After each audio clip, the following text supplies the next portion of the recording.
आज हृदय में बड़ा कष्ट हुआ। और जब कैकेयी मां को कुछ उल्टा सीधा कहने लगा, तब आज लक्ष्मण जी बोले। इसे रामचरितमानस में लक्ष्मण गीता कहा गया।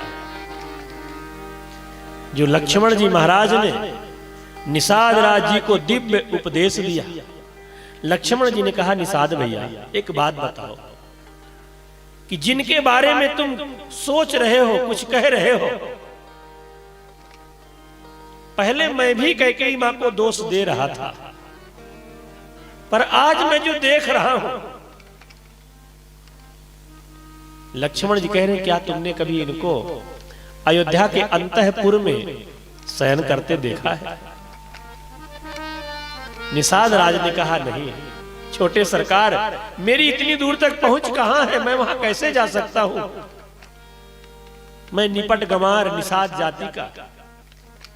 लक्ष्मण ने कहा, मैंने देखा है, मुझे चरणों की सेवा करने का सौभाग्य प्राप्त हुआ है, मैंने इन आंखों से देखा है और आज भी देख रहा हूं। पर जो प्रसन्नता मैं उस फेन के समान सैया में प्रभु श्री राम को करते समय देखा था, आज वही प्रसन्नता कुश की साथरी में शयन कर रहे तब भी देख रहा हूं। उनकी प्रसन्नता में कोई अंतर नहीं है। तो जब सोने वाले को कोई दुख नहीं, तो फिर तुम क्यों दुखी हो रहे हो? यही तो प्रभु श्री राम की विशेषता है। हर परिस्थिति में समान रहना। ये राम कथा हमें सिखाती है कि जैसा भी समय आए सब में समान रहो। जब सुख की घड़ी आए तो ज्यादा फूलो मत, जब दुख की घड़ी आए तो ज्यादा तड़पो मत। ये सब समाप्त हो जाने वाले हैं। सुख आएगा वह भी बीत जाएगा, दुख आएगा वह भी बीत जाएगा। ये तो जीवन का क्रम है। कहीं सुख है तो कहीं दुख है, कहीं धूप है तो कहीं छांव है, कहीं दिन है तो कहीं रात है, कहीं अमीरी है तो कहीं गरीबी है, कहीं अपने हैं तो कहीं पराए हैं। यही तो दुनिया है। द्वाभ्याम नेया दुनिया, जो दो से चले यही तो दुनिया।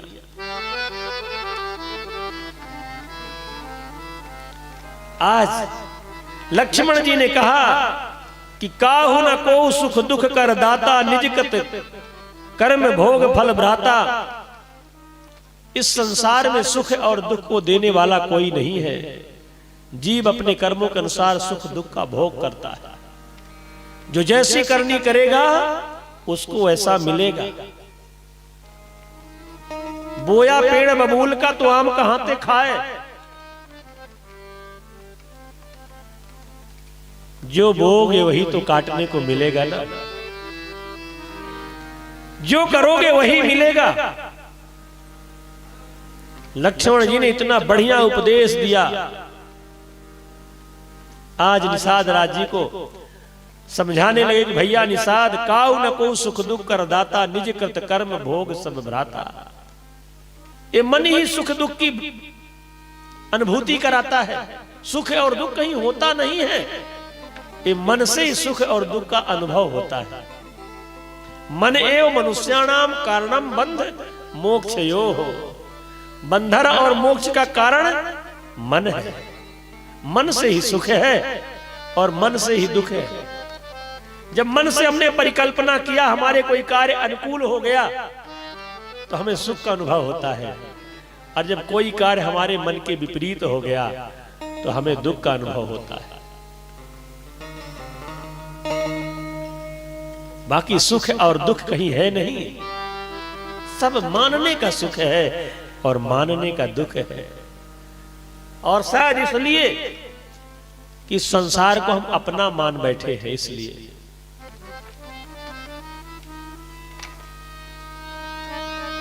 लक्ष्मण जी महाराज कहते हैं कि भैया निषाद राज जी,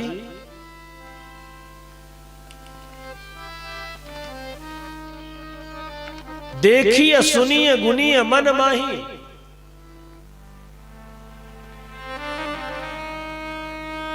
मोह मूल परमार्थ नाही। आंखों से देखना, मन से सोचना, कानों से सुनना ये मोह का मूल हो सकता है, परमार्थ नहीं हो सकता। कभी कभी आंखों देखी बात भी झूठी हो जाती है। तो आंखों से देखना, कानों से सुनना, मन से सोचना, ये मोह का मूल हो सकता है, परमार्थ नहीं हो सकता। तो फिर परमार्थ क्या है? कहते हैं दुनिया में परमार्थ है। अरे ये तो सपने होए, भिखारी नप रंग नाकपति होए, जागे हान न लाभ कछ तिमि प्रपंच जिया जोए। ये तो संसार है, और संसार तो ऐसा है जैसे सपने होए भिखारी नप। एक जगह दोनों सोए हो, भिखारी और राजा। तो राजा सोते सोते स्वप्न में देखता क्या है कि मेरा राज खजाना सब लुट गया, किसी ने मेरे राज्य में आक्रमण कर दिया और मैं भिखारी बन गया।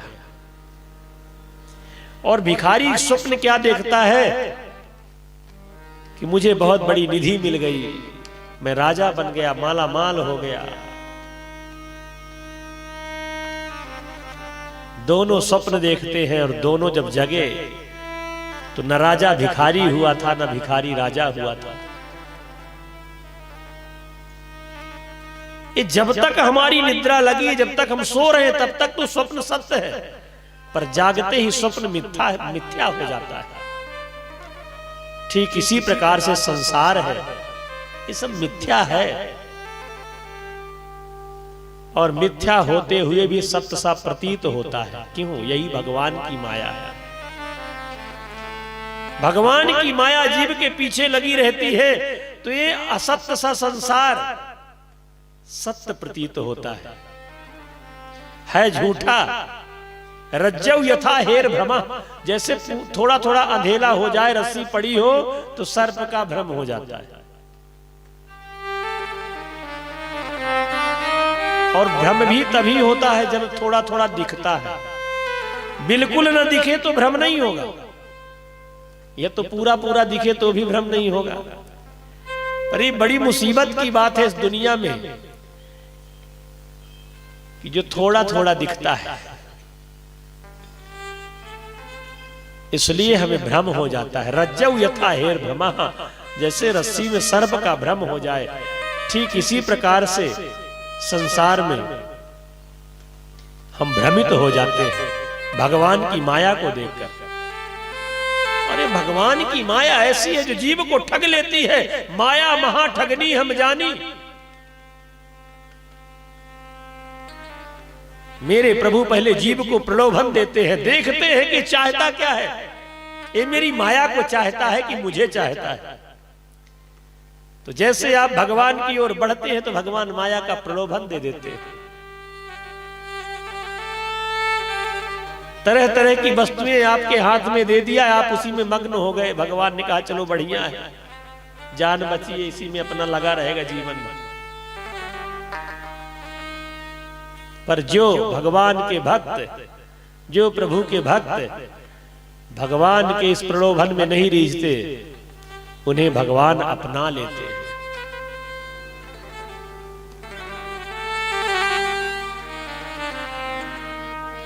आज गोस्वामी तुलसीदास जी महाराज के शब्दों में लक्ष्मण जी कह रहे हैं कि मोह निशा सब सोब निहारा,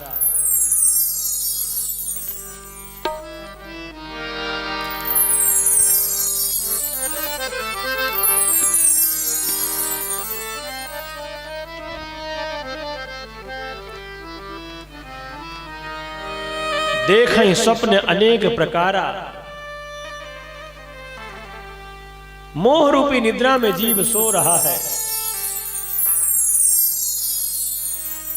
मोह निशा सब सोब निहारा, मोह निशा सब सोब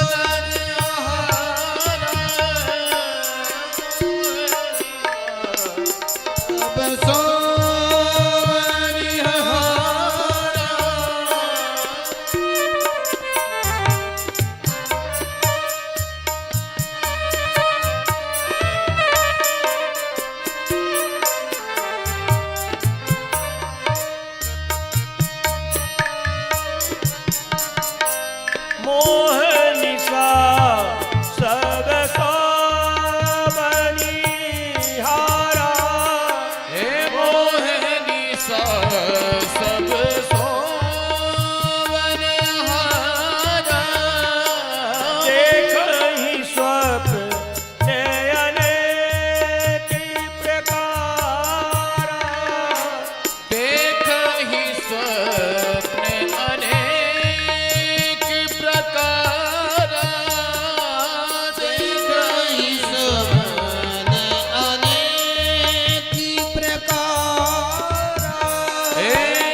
ही जोगी, एही जग जामिनी जग ही जोगी। हे परमारथी ये प्रपंच वियोगी, परमारथी प्रपंच वियोगी। ये मोहनी सा सब, मोहनी सा सब, हे मोहनी सा सब सो लक्ष्मण जी महाराज कहते हैं कि मोह निशा सब सो बनिहारा, देख ही स्वप्न अनेक प्रकारा। ये जीव मोह रूपी निद्रा में सो रहा है। हम सब सो रहे हैं, आंखें खुली हैं, दुनिया के काम कर रहे हैं। इसका मतलब ये नहीं कि हम जगे हुए हैं। मोह रूपी निद्रा में जीव सो रहा है। ये तरह तरह के स्वप्न देख रहे हैं हम। और जिस रात्रि में जीव सोता है, उस रात्रि में जो संयमी लोग हैं, जो मुनि लोग हैं, मननशील लोग हैं, वो जागते हैं। और जिसमें संसारी लोग जागते, उसमें मुनि महात्मा सोते हैं। या निशा सर्वभूतानां तस्याम जागृत संयमी, यस्याम जागृति भूतानि सा निशा पश्यतो मुने।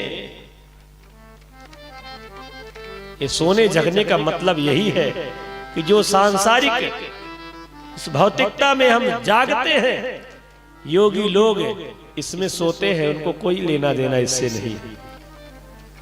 और जिसमें हम सोते हैं उसमें वो जागते हैं। जीवन की नश्वरता को समझ करके हमें जागना चाहिए। मोह की निद्रा में हम सो रहे हैं। तो जानिए तब ही जीव जग जागा। तो फिर कैसे जाना जाए कि मैं जाग गया? क्या प्रमाण है कि जीव जगा है?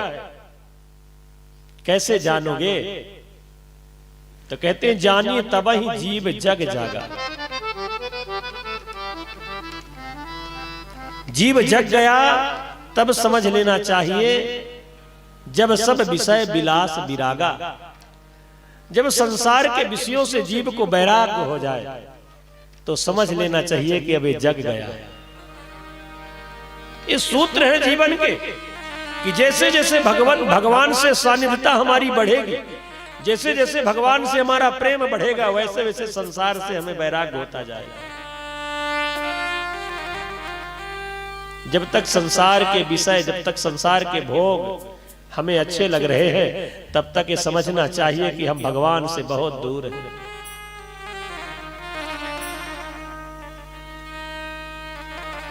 और जब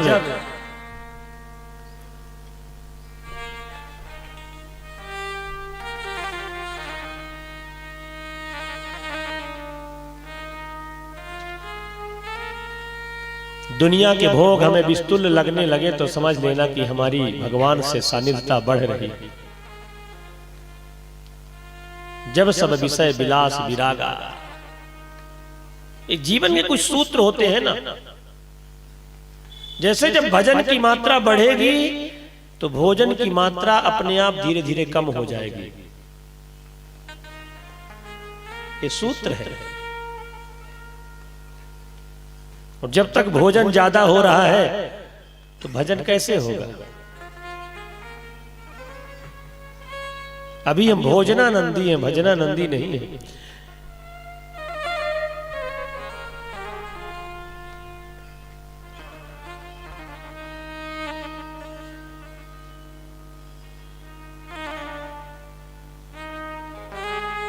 जीवन में संयम की जरूरत है। अब जो 3 घंटा संयम ना कर पाए उसका जीवन धिक्कार है।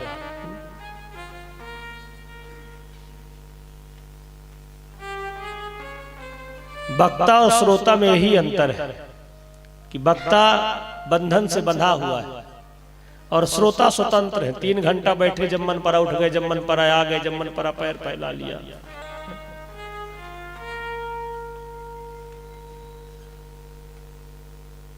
जीवन में संयम की जरूरत। लक्ष्मण जी, लक्ष्मण गीता के रूप में उपदेश दे रहे हैं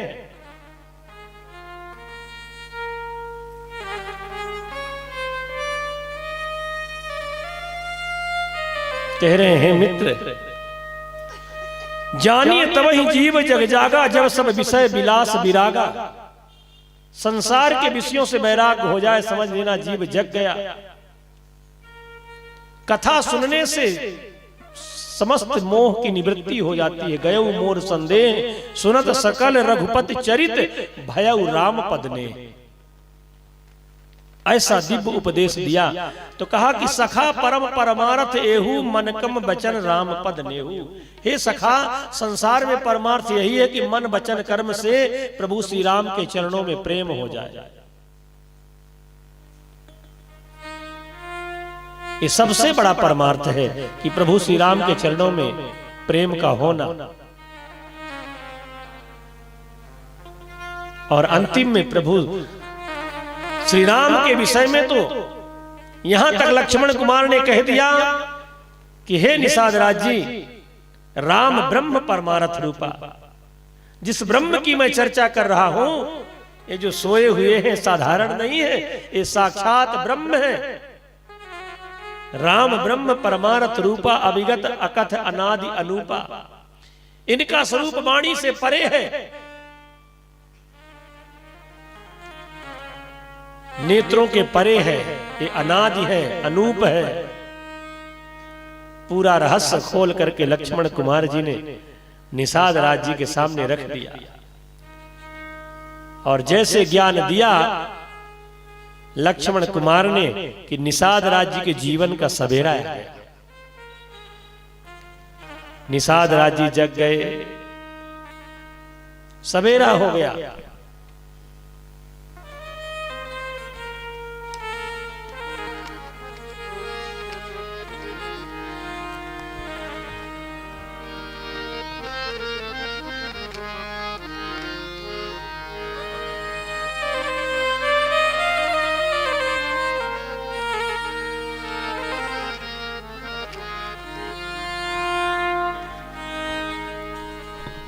और जैसे सवेरा हुआ, प्रभु श्री राम ने बट का दूध मंगाया और बट का दूध मंगा करके सुंदर अपने घुंघराली अलकावलियों को जटाओं में परिणित कर लिया। एक कथा से संदेश मिलता है कि वेश का भी बहुत बड़ा प्रभाव होता है। यदि आप किसी गांव में कहीं भिक्षा मांगने जाइए और पैंट शर्ट पहन के जाइए तो भिक्षा जल्दी नहीं मिलेगी। वेश से भीख मिलती है। प्रभु श्री राम ने सोचा कि वनों में विचरण करना है, ये राजकुमारों का स्वरूप ठीक नहीं है, तो अपनी जटाओं को, अपनी घुंघराली अलकावलियों को जटाओं में परिणित कर लिया। जटाह कृत्वा गमिष्यामि निग्रोध चीर मानया, लक्ष्मणस्यात्मनश्चैवं रामस्ते न करो जटा, दीर्घबाहु नरव्याघ्रो जटिलत्वं धारयत्। अपने अपने हाथों से अपनी अपनी जटाओं को सुंदर सवार लेते हैं। गोस्वामी तुलसीदास जी महाराज कहते हैं, अनुज सहित सिर जटा बना, अनुज सहित सिर जटा बनाई, अनुज सहित सिर जटा बनाई, अनुज सहित सिर जटा बनाई, अनुज सहित सिर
अपनी घुघराली अलकावलियों को जटाओं में परिणित कर दिया और वहां से बरबस राम सुमंत पठाए।